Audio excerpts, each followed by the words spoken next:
Well, there we have it, folks. All of you boys and girls out there expecting, like many boys and girls, that when Mum and Dad died, the home would pass down to maybe you, your brothers, your sisters, or just you as an only child. If Mum and Dad have to go into care, I'm afraid under current Tory plans, not going to happen. There's going to be a bottom threshold, a baseline, £100,000. Yep. Well, Mum and Dad may have worked all their lives to build up that expensive family home. Might be 200,000-300,000, something like that. Might be more. I don't know how rich your parents are. Yep. They worked all their lives. They brought you up there. They made sacrifices. They scrimped. They saved. Dad went out to work, 30 hours, 35, 45 hours a week or whatever. Mum got a second job. You were born there. Your sisters and your brothers were born there.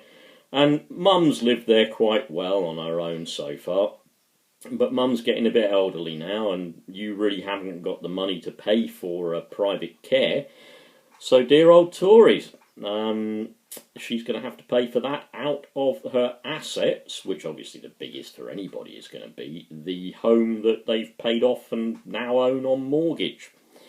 Guardian says, Tory social care plans will leave people helpless, quoting an article by Matthew Weaver. The Long-Term Care Commission has attacked the Conservative plans to make elderly people pay for social care, saying it would leave people completely on their own to deal with future costs. I go on from the same paragraph. On Thursday, people with this to be announced in the Conservative manifesto. On Thursday, people with more than £100,000 in assets will have to pay for their own care out of the value of their homes, rather than relying on the council to cover the cost of visits by care workers. Now look, there's the guy's picture in the Graniad, by the way. It's all back to front because obviously it's been filmed in this particular part of the camera. So there you go, folks.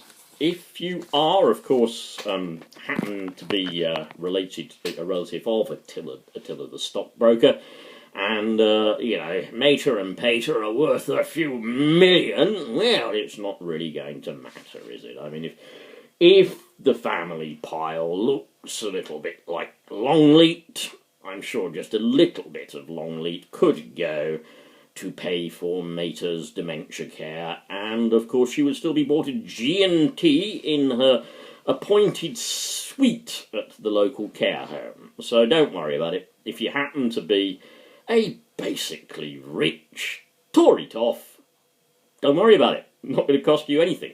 You might smart a bit at the thought of having to give away a little bit of that family pile so that other people could care for your mother, or your father for that matter, or both. But another point made in the Graniad is that some people who look at these kind of social care costs and having to pay for them, for an average family, it says it's not insurance. You could easily have care costs of £300,000 each if you were a couple.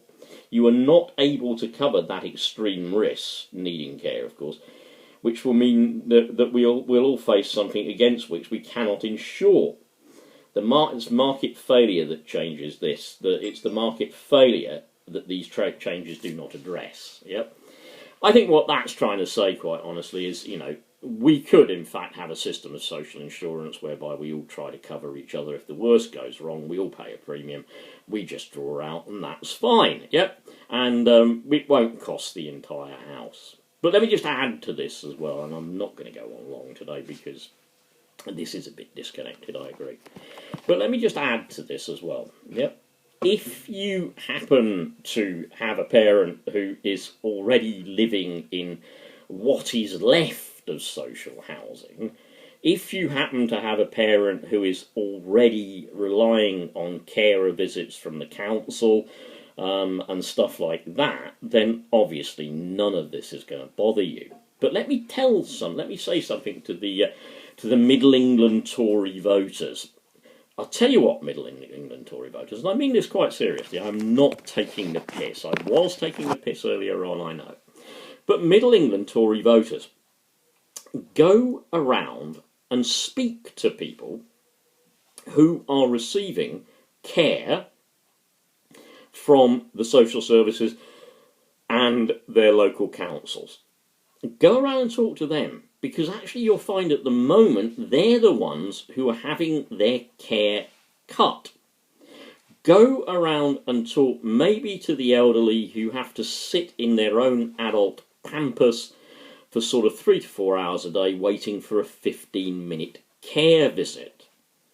Go around and talk to them, because they're the ones who are already suffering what your parents, you kind of hope, will never have to suffer. So look at it this way, Middle England. Even if you are just wanting to keep your hands on your inheritance, and you can look at it that way. Yeah, my mum was a homeowner. My father bought a home with them, and my mum and dad, they were homeowners. Yeah. Even if you are looking at your inheritance from their homes not disappearing, well, I suggest, Middle England Tories, you vote Labour. Thanks a lot. Bye-bye.